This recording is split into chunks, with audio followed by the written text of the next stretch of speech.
introduction. Hola Comadres, welcome to another episode of Comadreando podcast. I'm your host Marcy, and today we have an amazing guest, Nia, and I will let her introduce herself. Who are you? Hi. Hello, everyone. So, my name is Nia Spencer. I am an occupational therapist. Just a little bit more about me. I used to work in the DOE. I worked with the DOE for about maybe like 6 years. I also worked as a contract therapist, and I worked in here in the Bronx, and I worked in Florida as a bit as a contract school-based contract therapist. And now I'm finally like just spreading my wings and starting my own thing because I really felt like working in the schools, everything was so limited. It's like you have Yes. 30-minute sessions and it's just like boom, bam, bang, next kid, boom, bam, bang, next kid. And I'm like, there's so much more that needs to be done. And it's not to, poo poo the school system or, the therapist or the way that things are structured. It's just if you have like 500 kids in a Yeah, if you have a school, large caseload, it's hard. it's really hard. So realistically, I used to prefer working with the sixes. So for families that may not know, the sixes, usually those students have like a higher need, typically nonverbal, and typically, they just need a lot of supports, a lot of supervision. And I would prefer to work with them because I felt like they had the highest need. And it's not to say, the eights or the 12s don't have a need as well, but the sixes, those are my babies. So it's like having 30-minute sessions twice a week, like it's just an hour, And like when COVID came about and we went remote, I was able to work from home. I was able to get the I don't know, the exemption or whatever it was. And I was able to work from home. And that was really the first time that I was able to like really work with the families. And it was just really amazing. I would have never, because Marcy already sees how I struggle with technology.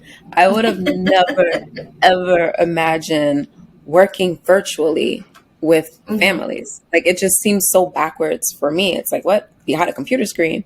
But with COVID and everything, I really got to see like, wow, like we could really make an impact by virtually entering into someone's homes and like really talking with the families and figuring out like, what's your exact pain point and how can I like best support you through this journey that you are on.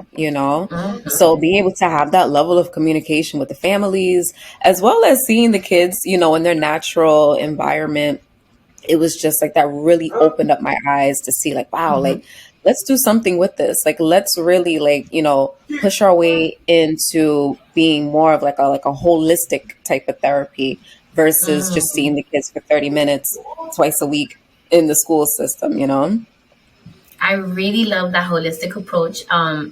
It's just, I feel like it's so important. I feel like Aiden really got the most bang for his buck in early intervention because they were in my house. Yeah. Yes, it was a 30-minute session, but you're in the house and you're teaching me as well as him at the same time. And then those things that you're teaching us, we're generalizing in other environments, not necessarily just in that session for those 30 minutes that we're together. So I like to tell the listeners how we connected. So I started following Nia because I don't know which autism account reposted one of your things, and I was like, oh my god, she's amazing. And I was like listening to your lives and like checking out your reels, and I was like, oh my god, I love her. I was like, I'm gonna bring her on the show because I definitely feel like she can give a lot of resources to parents and support as well. So today's topic, of course, is occupational therapy as a therapy to help children with special needs.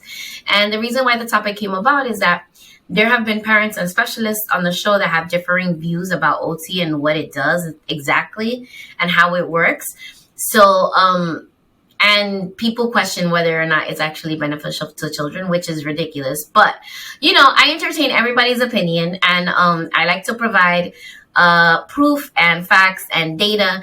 So I want to bring a professional on that it has been in the field for a very long time and has that interest of actually working with our population, which is children of color, and, really seeing them thrive. So you already told us your profession. You're an OT. What made you decide to pursue that career? Well, all right. So actually, I would have never thought about being an OT. My dad, he's actually a PT. And like Mm. even as like a little kid, I would go to work with him.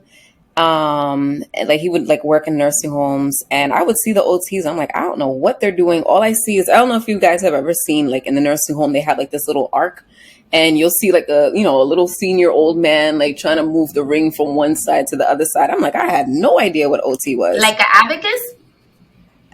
Oh I wait, I don't like know the what rainbow thing with the little balls. Yeah, and you Got it. literally it's like rings, and then you have to like it's just trying to work on range of motion with the upper extremities. Ah, So, but okay, I got it. didn't know that as a kid. I'm just like, this looks dumb, like literally, like I was just like, what is this? Like, I have no idea what this is. I know what PT is because I see people walking with my dad, so I'm like, okay, there's no question about that. But this OT thing, Yeah. I'm like, I don't know what they're doing. And I was always fascinated about going into the music industry. So Okay. I actually had interned at Atlantic Records, and I hated it. I hated everything about it. I was like, this is not for me. I was like, this environment here, I'm like, this is not it. And once I realized that, I was like, maybe I was going into my junior year at Howard, and I was like, Okay. oh shoot, we paid for 2 years of school, and I don't want to do my dream job anymore. So I was like, you know what? Because my degree is in marketing. My original Okay. degree is in business marketing. So I was like, you know what? Fine, I'll go into radio. So once I graduated, I started working at CBS Radio. Okay. And I was like, this sucks because the pay is so bad. And I was like, oh my gosh, like the hours were terrible. The pay was terrible. I was like, I might as well work at McDonald's, not, talk down about anybody that's working in the fast food industry. I used to work at Domino's. I'm like, Mm-hmm. why did I go to school in Yeah. order to still be working and making the same amount of money that I would be making working in fast food? True. So I was so frustrated, had all this debt, not as much as I have now, but I had all this debt and I was just like, I don't know what to do. I was at like that point where I was like, oh my gosh, I wasted 4 years of my time and I don't like anything that I'm doing. My dad was like, why don't you look into OT? I'm like, what's OT? I'm like, I don't know what that is, Mm-hmm. So finally I looked into it and in my research, aka my Google search, I was like, wow, so like you're helping people be independent, like the things that we take for granted, because once you're healthy, you have that, level of being like, okay, I can do bad on my own. But Mm-hmm. what about for people, God forbid, who were in an accident and they lose function in their arm? Mm-hmm. Now it's like your whole life is turned upside down. Yes. Or what about those people who are aging and cognitively, they're losing their memory? And how do you maximize their independence for as long as possible? you know or say with children that have exceptional needs, how do we give them the best life possible with where they're at? And I was like, oh my gosh, this is beautiful. So that's why, once I found out and I actually realized what it was that they were doing, I was Yeah. like, this right here, this is it. So I went back to school. This was I graduated Howard in 2011, so I went back to school for OT in 2012, which wasn't Okay. too long of a period, because like when you're not happy with something, you don't need years to realize it. So I went back and graduated from LIU Brooklyn and started working as an OT in 2015. And like I had mentioned, first job, I started working in the schools, and I was like, this feels right. I'm like, this right here, this feels like, You're like, I it's meant love to be. this. Exactly. Like it really became like a family. And even though I don't have my own children, when you work with kids, those are your babies. Yes. Those really are your babies. Like you become so emotionally Attached. invested in their well-being. And it's like when you finally do get to meet their parents, it's like, oh my gosh, you made them. Good job.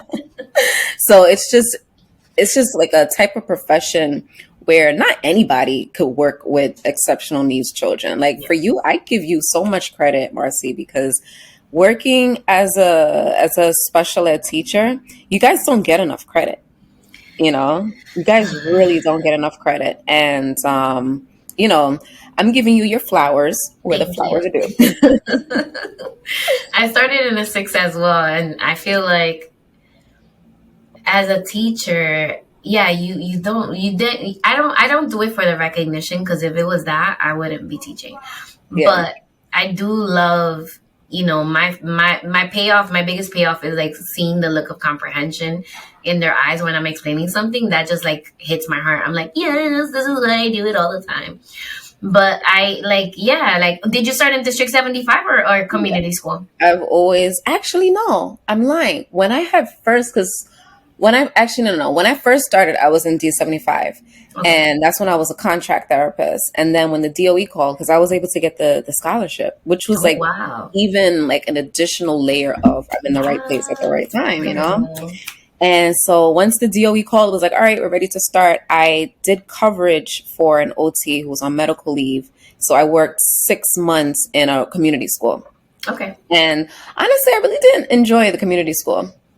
I feel like the OT, it's just a sensory gym in general in District 75 is like Wonderland. Like literally, it's like Alice in Wonderland. You have all the things that you need. I feel like the OTs in the community schools, unless the school specifically invested money into their OT room, it's not the same. It's not the Yeah. same. Yeah.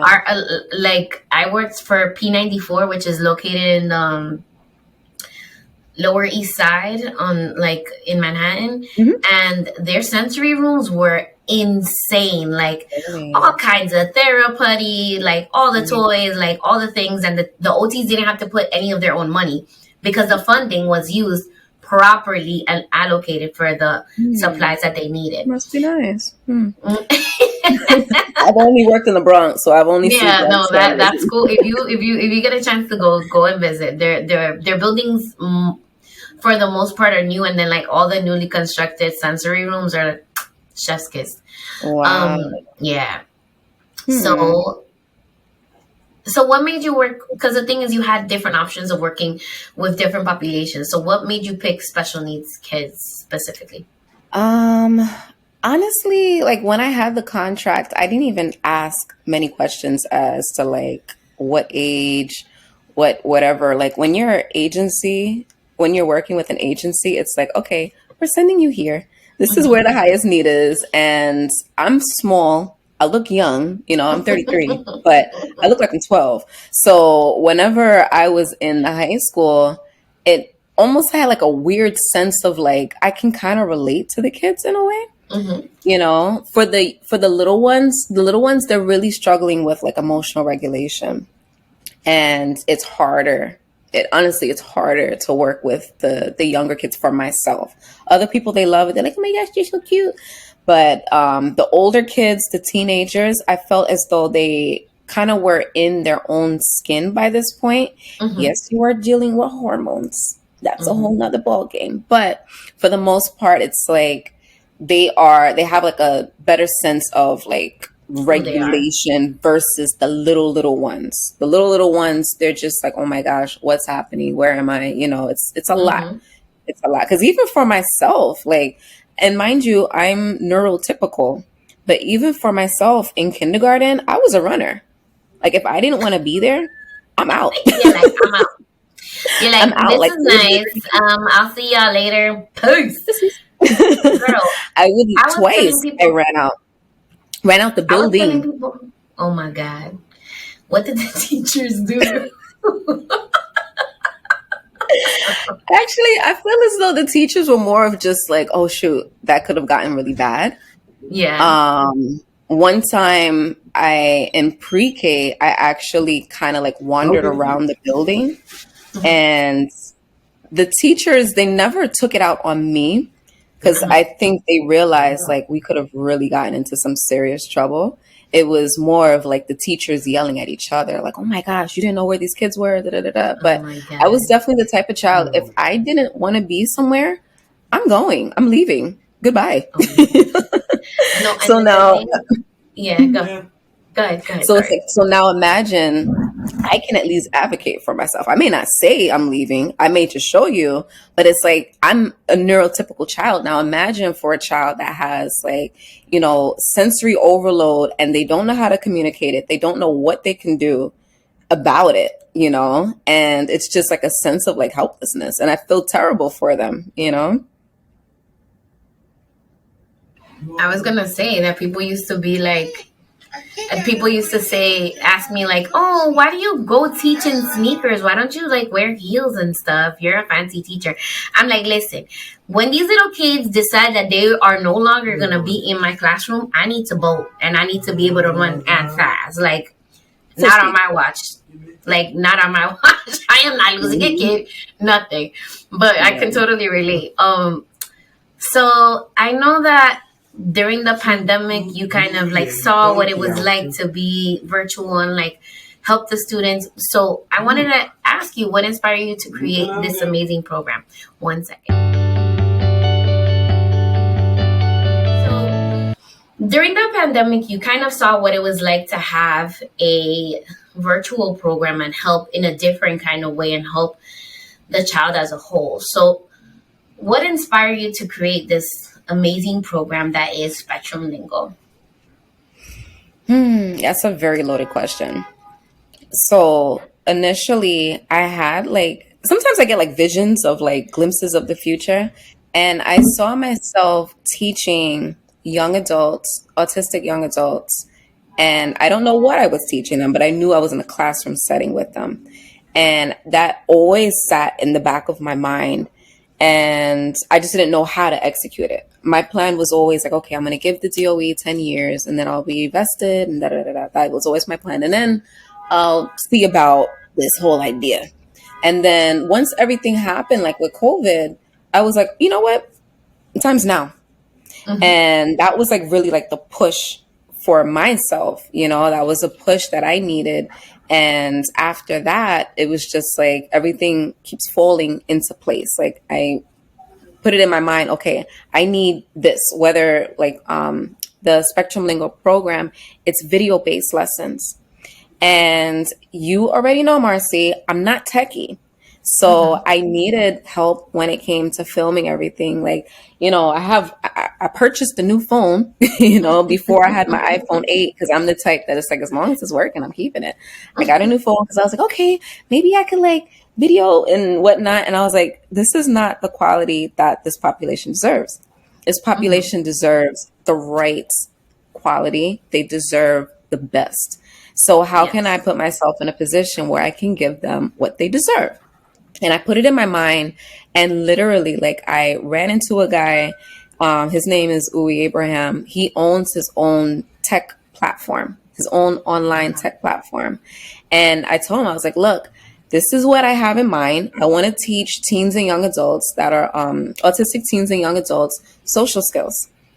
I have all the lessons here already. I have them all written out. I just need help. Can you, point me in the right direction? He was like, I have my own company. Like, we have our own studio.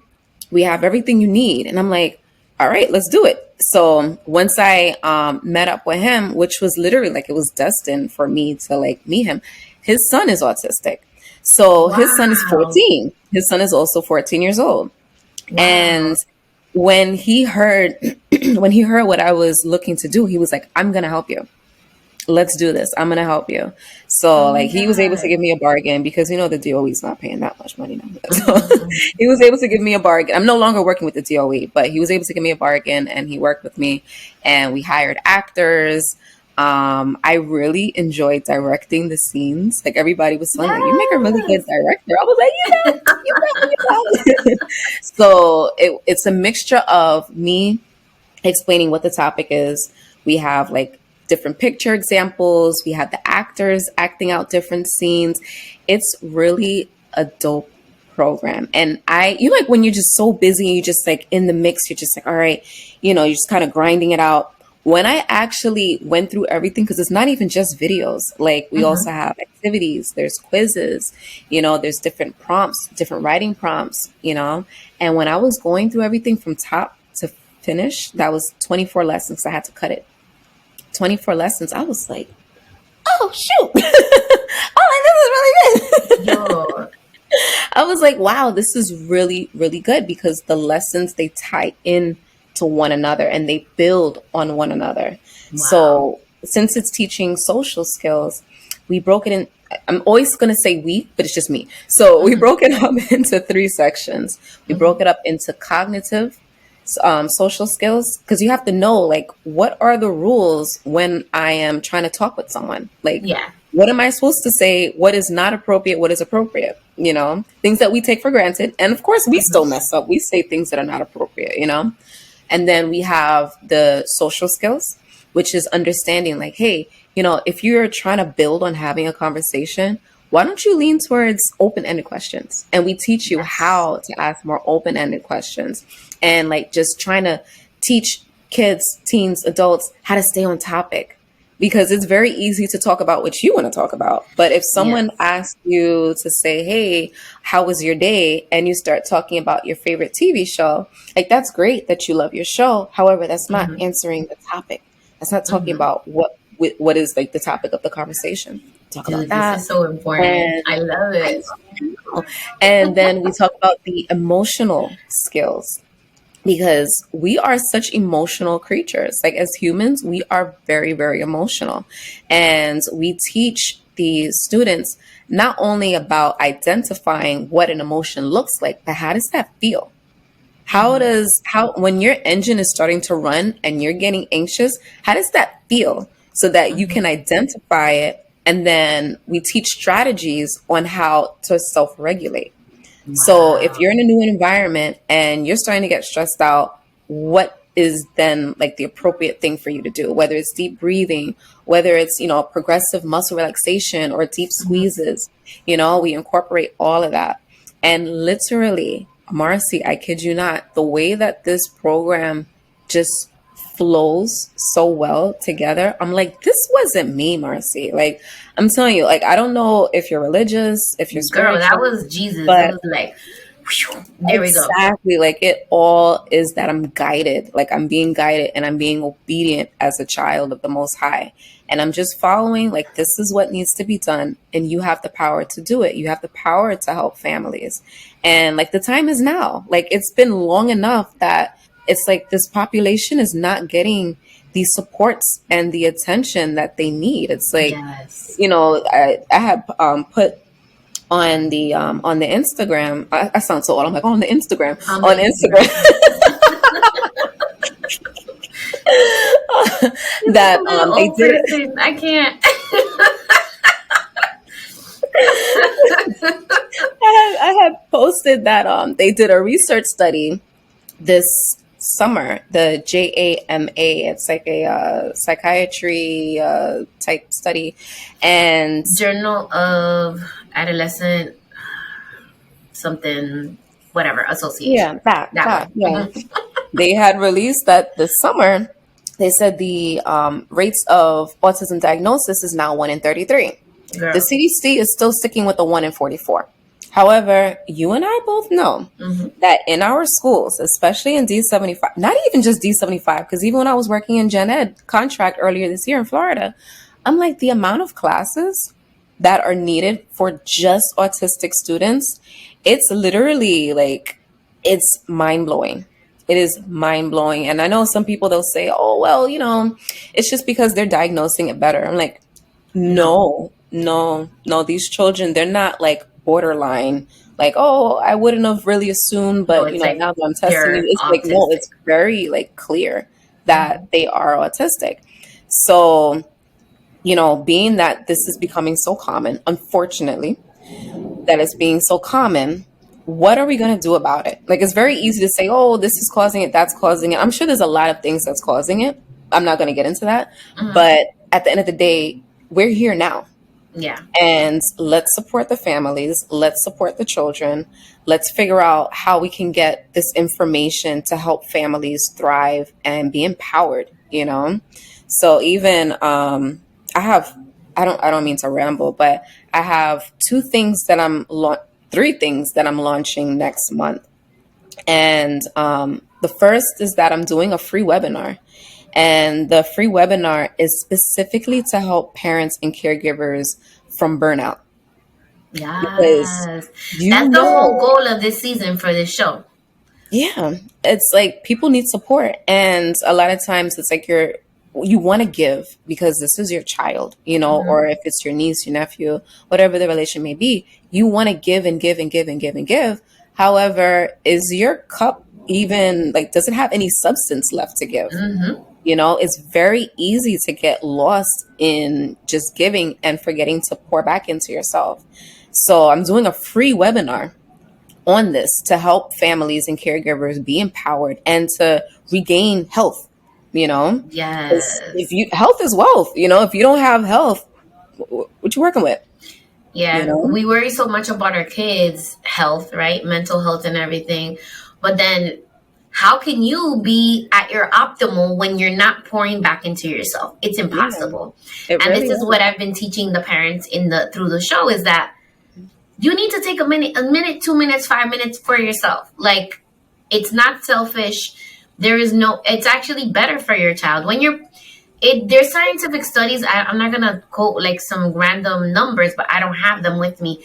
But it's scientifically proven that when your parent is happy, healthy, and in a good mental health space, you as a child have a better childhood. Mm-hmm. So it is in your best interest for you to pour back into yourself and help yourself avoid caregiver burnout.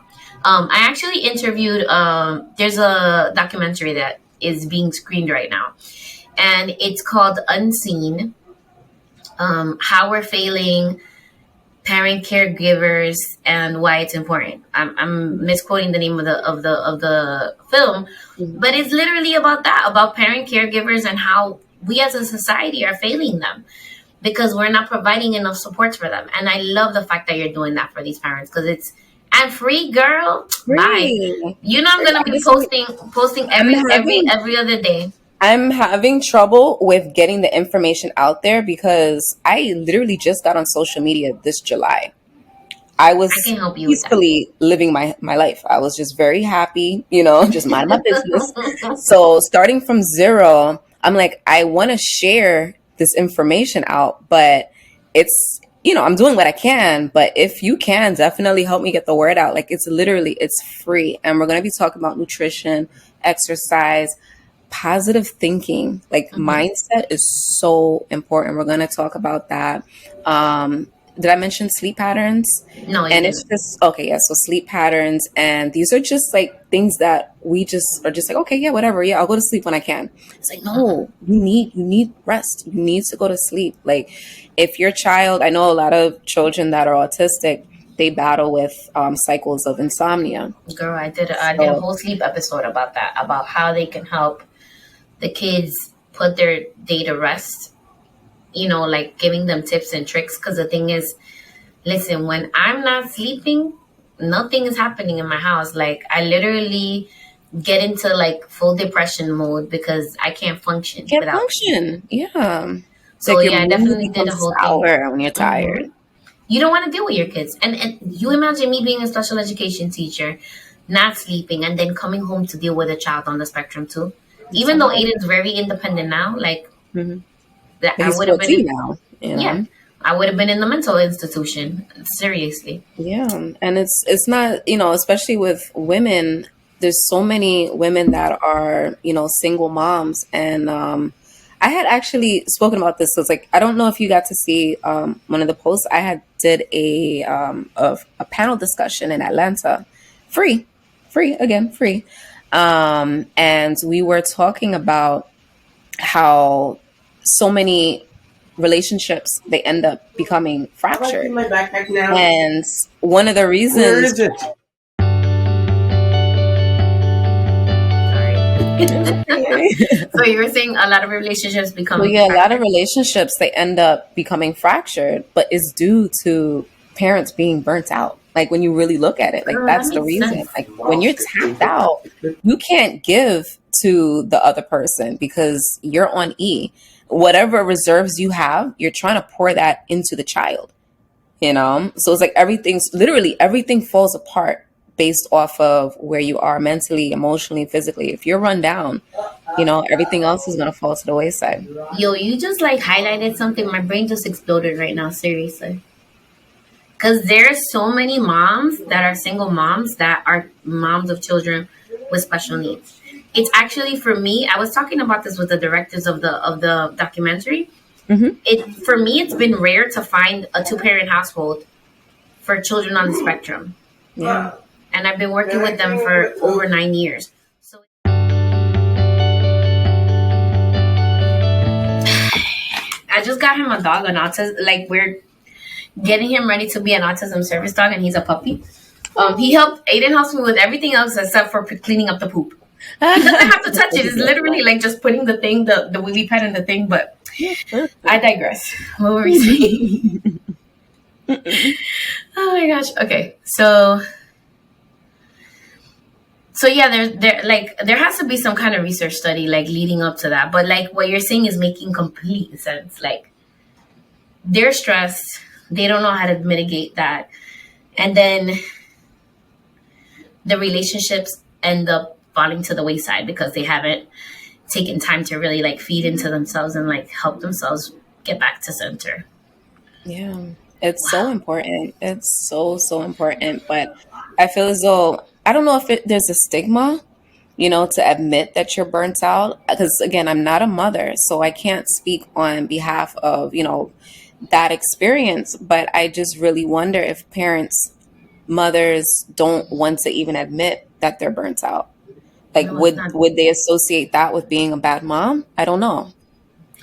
It's not that. It's that I feel honestly people don't know the signs of burnout. And then the thing is that, especially our generation and maybe the generation before us, we saw our parents struggle all the time. I had people that I knew in my mom's social circle that used to beat the crap out of their kids. And it was that they were burnt out and they couldn't deal with the children's behavior. The behavior wasn't that severe, but it was normalized behavior. So it's like, the parent is all the way stressed out. They're dealing with economic issues, societal pressures. A lot of them, especially me, because I'm, first generation here, they're dealing with immigration issues and other things that are going on in society. The parents are not taking care of themselves and in turn are lashing out against their children. And it ended up being that they were resentful of their children. So those kids are now the kids, our generation, that are working on all those passed down traumas, and, we didn't see people going to therapy when we were kids. We didn't see people doing self-care for themselves for the most part, especially coming from, communities of color. Like, that wasn't a thing. So I feel like maybe they just don't know how to recognize the signs of burnout right now. So honestly, I feel like a lot of the moms, like, I've interviewed a lot of moms on this show and I love them so much. Like, and I always ask this question is like, what does self-care look like for you? So even if they're not doing it, I want them to kind of think about it and put that little seedling in their head for them to, really start taking care of themselves, because it doesn't serve anybody for us to continue to pour in and not to pour into somebody else and not pour into ourselves in the same manner. Exactly, because it's like you are important too. You are valuable too. So I think we're really onto something good. I feel like we're really onto something positive, where it's like we're getting this information out, and even if people may not be as receptive to it, at least it's planting those seeds. Like, let's plant those seeds and let's show people, like, what, you're not alone. And that, you're doing a good job. You're doing the best that you can. Yeah. And even though it's like people always want to strive for perfection, but like, what human being is perfect? Nobody is. You're doing the best that you can. And it's like you've gotten this far. Like, this life journey is not easy. Girl. It's not easy at all. But it's like you made it to today. Yeah. You're still alive, your child is still alive. And as long as there's still breath running in and out of both of your lungs, it's like, I give you credit. But, Yeah. I think as time goes, I think people will be able to better identify and take those steps into serving themselves as well. Yeah. Eventually, it's going to get to a point that we're not going to need to remind people to do self care or to take, pour into themselves. But in the meanwhile, we're going to be the soldiers and the advocates for that. So, what are the other two projects you're working on? So, we have that live webinar that's going to be free. And then, what else are you working on? And for the webinar, if people want to sign up for tickets, go to spectrumlingo.com and the webinar information is there. It's going to link you to Eventbrite. So the other, I'm actually going to tell you a little secret. All right. So I've been working on I've been working on a wellness daily planner and journal. Now, with this, it's actually gonna be a free gift. So everybody that is signing up for the webinar, they're going to get the free ebook. Because it's the season of giving. We just giving stuff out. So in this daily planner and journal, it's not even just that. Like, based on the webinar, there's going to be tips and strategies. That's already going to be written in the ebook itself, in the book. Oh you can get, you could do print to order as well. But literally, it's going to be like a daily checklist as to like, how are you taking care of yourself? Did you get any exercise? How many hours of sleep did you get last night? What are your three priorities? And the three priorities of today, the first one is always going to be you. Mm-hmm. I put that on every single page. You are the first priority. And then remember, we're talking about mindset on each day. It also puts, what are three things that you're grateful for? Wow. So it's just like, I was like, oh my gosh, I'm so excited. And then also on each page, because it's like one page is the wellness check-in, mm-hmm. and then the next page is the journal. Mm-hmm. So it's like, whatever it is that you are carrying, write it down. Just let it go. Like, don't take that with you into the next day. Mm-hmm. So if you're going to do the journal every night, let that day go. Like, it's done. There's no rewind. There's no reset. Just let it go. Write it down and let it go. Mm-hmm. And this way, when you start the next day, you're not carrying the weight from your past into the future. Yeah. Let it go. You heal from it. You grow from it, and just let it go. So that's the second thing that I'm still putting that together, but that's going to be complete before the webinar. The webinar is on December 10th. And like I had mentioned, the ebook is going to be a free gift for everybody. So that's going to be done. And then the third thing, which is actually the most important thing that I haven't spoken about because I haven't officially launched it, mm-hmm. is remember that panel discussion that we had in Atlanta? We're finishing up the editing of that now. And literally it's 3 hours worth of information for anybody that's going through this journey with having a child that is autistic. And it's called My Child Has Been Diagnosed with Autism. Now what? Thank you. You have myself as the OT. You have a speech therapist. She actually works with the DOE. She works in Queens. She's worked with the DOE for over 30 years. Oh my God. Or 27 going on 30 years, whatever. Okay. We have a BCBA, which is a behavioral specialist. Mm-hmm. And we have an amazing, dope mom that has the same guy, his wife. Okay. So it's a mom that has a 14-year-old that is autistic. And we're literally talking about everything about autism. So the first steps, what you need to do, get that early intervention. We talk about, the stresses with having this diagnosis and it making, causing a strain in relationships. We talk about that. Wow. We talk about, is it sensory or is it behavior? Mm-hmm. So is it dispute? It's like, oh my gosh, what is it? What is it? We talk about that. One of the things that I didn't even know was an issue, because working as a school base in New York City, at least in my school, I don't know, maybe in the Bronx, maybe it's different in the city, but in the Bronx, we don't really deal with ABA. That's something that's just okay, I've heard of it, but you don't really, you don't really see them being integrated in the school system at all.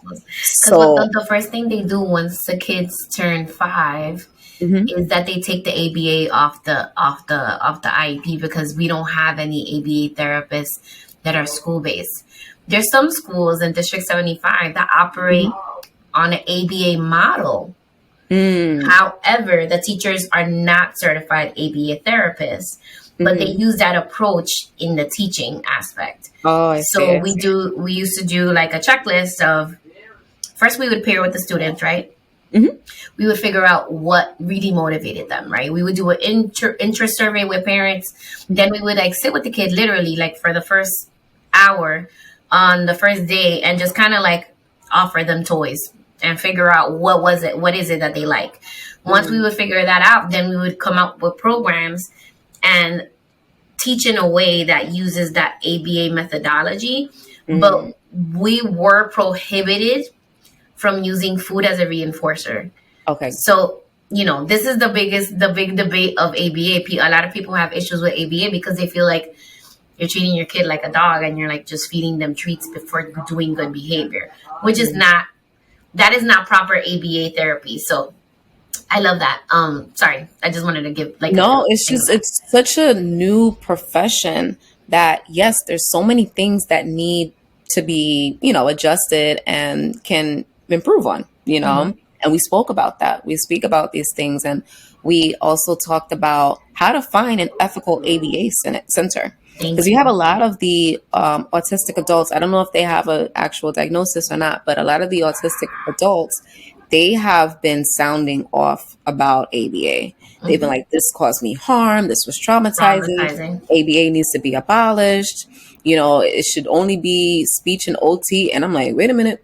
Speech and OT, we don't deal with behaviors. We don't. So we talked about how to find a place that is going to benefit versus cause your child harm. It's like so many topics that we discuss, even like self-care hacks. There's a lot of underlying sensory components when it comes to self-care, where you have a lot of children that don't like to brush their teeth or they don't like to take a shower, and it's sensory related. It's not that they, just don't want to do it. It's like it literally causes them stress, So we spoke about so many things. Like I said, 3 hours worth of information. I'm trying to figure out what's the best way to launch this course, because it's not a course, but it's like to launch this program, because once people actually see, and like I sent it out to a few families actually for free, because I was like, just check it out. Let me know what you think about it. And the feedback has been like, oh my gosh, how did you pull this off? And I was like, we just meshed so well together. Like the four of us, we meshed so well together, and it was like our hearts are in it, Yeah. So hopefully I would like to start selling that before the end of this year. It's definitely on the website, spectrumlingo.com for pre-order. Like I said, I'm still editing it because actually, I'm not editing it. I'm telling people like, can you edit this for me? But, I'm still making sure that the quality is A1, because like I said, like this population deserves the best. Yes. I agree with that. So hopefully, I think by the end of this week, it should be done. However, if people want to purchase it, by all means, head over to spectrumlingo.com and you can purchase it. And I'm considering, I have to really figure out how to market it so that people can understand like how valuable it is. I feel like you should name it like Autism 101. Literally Autism 101 and beyond, or something like that. And then the way you were talking and my brain was like compartmentalizing it into like those different topics that you have. Yeah. So like each thing would be like, let's say self-care, and then you would do like ABA, whatever, like each topic, like break it up. Yeah, it is. Like whatever, what it is. Okay, so then I think you got it. All you got to do is just package it the right way and then figure out a price point. Yeah, that's why I was like, I sent it out to a few families. I was just like, watch this. Let me know what you think. And I was like, this needs to get out to as many people as possible, because it's, gone are the days where you have to like be searching on Google, or trying to find your cousin's friend's niece's neighbor who's diagnosed with autism to find out information from them. It's like, no, we did everything. Like it's all together. It's packaged in a bow, So I love that, because the thing is, like, I can tell you right now, had I had something like that when I first had my son diagnosed, it would have been a completely different song. Even though I feel like I did a lot of the legwork and I got a lot of the resources and the things, because like I was so open and honest with everybody, and I was just like, yo, do you know anybody? Da, da, da, da, you know, hopping from person to person. Some people don't feel like that. That like they don't feel like they can, that they have the capacity to express themselves, or mentally they're not in that state where they feel like they can reach out to somebody. So this is like, I feel like it's gonna be like you have gold, literally gold. It's just getting it out there. But it's like at the end of the day, my heart is literally to help families, you know, like that's the goal, you know, and there's such a high need. Yes. There's such a high need. So it's like, this is my contribution. This is my way of like giving back, and like just, especially in our communities, you know, that it shouldn't be a information desert. Like it doesn't make any sense, you know, it truly doesn't make any sense at all. I was going to say that when you were speaking before, that you were saying how everything's just happening in a certain way. And I was going to tell you that when you are in alignment and you're serving your purpose here on earth, that is what happens. So like right now, I can tell you right now, like I'm just feeling called to tell you that you are in your purpose and you're like reaching your potential and you're like fulfilling what you're supposed to be doing here. So if you needed to hear that, I'm telling you. I appreciate it. I really do. So I was going to ask you, can you share one of the most fulfilling parts of your job?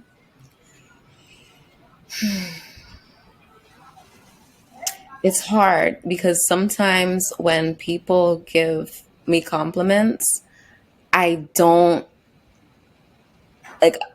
even know how to explain it, but like sometimes people say like, wow, like Nia, like that really helped me. Like what you did really, really helped me. And I'm just like, yeah, you know, but like, but it's like, I'm always like, I don't know. Like, I don't know if it's like a sense of like being humble or not. I'm not a boasty type of person, you know? So it's like, honestly, one of the most fulfilling things is when my kids, especially those that are nonverbal, when they give like that, like they'll touch like your hand and like they'll give you a look like, thank you. And I can't explain it. Yes, I can't explain it. But like when they like reach for you, like it could be just like touching your shoulder and like looking at you and just like, like BRB crying.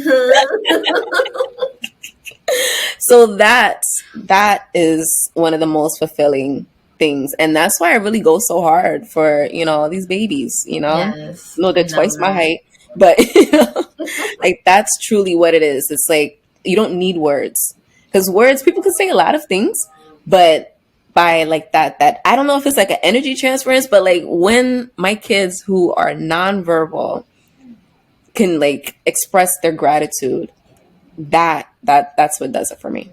Yay, I love that.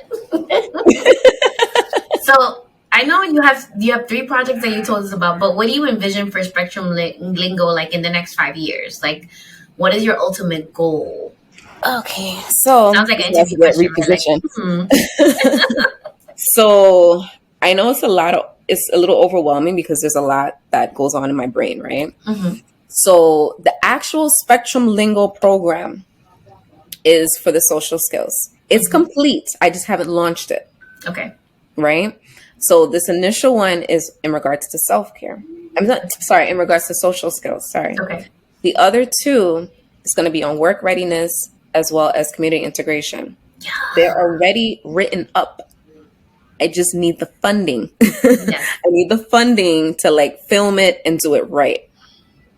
So ideally, I want those wrapped in a bow, nicely, you know, presented. And I want to get these programs into the school systems. Yes, girl. Because it's good. And I don't see anything else that is comparable. No. Humble brag. No, we don't. We literally don't have anything.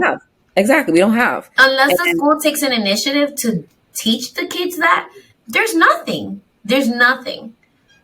exactly. So, like I said, everything's written up because originally the Spectrum Lingo program was going to be 72 lessons. Okay. And everybody was like, whoa. And I was like, but this has to be done. They don't have it. We got to get it done now. And it's like, no, not all at once. Like so hero. reel it back in, you know. So hopefully, like I applied for a few grants as well. And if you know of any other, you know, or if you have any sponsors that you know that want to tap in, I'm all ears. But yeah, definitely packaging those three and licensing it into the schools, right? I want to continue doing a lot more outreach. Like if there's different community groups, parent groups, I definitely want to continue with that project as well. I am also a certified life coach now, and I'm breaking it up into 3 tiers. So one is that you have for the caregivers, right? So you have caregiver wellness coach, right? So if parents Okay. just need like a better sense of how do I empower you to be your best self or, you know, just to achieve wellness, achieve balance in your life, right? And then also as an autism life coach. Now, this is specifically for those transitional years because whether you're graduating at 18 or you're graduating at age 21, this world is not easy to transition into. And this is even for neurotypical children. It's not an easy transition. So now imagine dealing with, you know, the salt and pepper of having an autism spectrum diagnosis, or even if you have whatever other neurodivergencies that you have going on. Transitioning into adulthood is hard.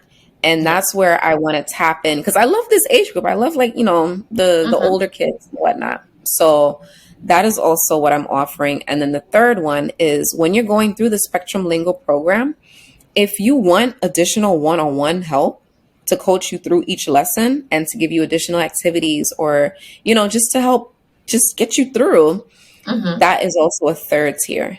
So within the 5 years or just as soon as possible, those are things that I definitely want to get up and running. If people want to sign up for coaching, they can do so now on the website. I offer a free 15-minute consultation to see if this is even in line with like what you're expecting. Because if people are expecting to get online OT, it's too much liability. Okay. It's too much liability. But coaching, I can do. Sure. Consulting, OT consulting, I can do. But to actually say like, okay, I'm going to treat you virtually with OT is too much liability. You can't properly evaluate a child through the computer. You know, it's one thing like if you're in person, you evaluate and then you have some sessions online. But if everything's going to be virtual, you can't properly evaluate a child. I agree. So, and then you can't properly like even assess their progress if you're not really there because you don't know what other environmental factors are in play. Are the parents helping? Like, are the parents coaxing? And I don't know. Yeah. So OT consultations I will do, you know, but coaching, that's the wave that I want to work towards. Oh my God, guys, seriously, I'm like obsessed. I'm like so proud. First of all, I feel like your big sister. I am obsessed with you because you're like young and like you have all these ideas going on. And I just see it happening for you. So you are a busy, busy woman. So what does self-care look like for you, ma'am? So one of the most important things, and I wasn't able to do it this Sunday because I was in an all-day 3-day training. I always take Sundays as my Sabbath. Okay. Sundays always I dedicate to getting recentered and just taking the time out to just be with God. Not that it's a separation, but I just take that time to truly, truly just pray, meditate, read, just completely recenter. That's what I do, right? Yeah. Typically during the week, especially like starting my own business, I kid you not, like I've never worked this hard in my life. And I've worked 7 days before. I've had 3 jobs at one time. And this is a whole different breed. And I'm not complaining, but it's not for the faint of heart. It's not for the weary, because legit, I'm usually in front of a computer about 12 to 13 hours a day, just getting things done. And every time I'm like, oh my gosh, I've never been this busy. Another idea comes and I'm like, oh gosh, more things to put on the to-do list, you know?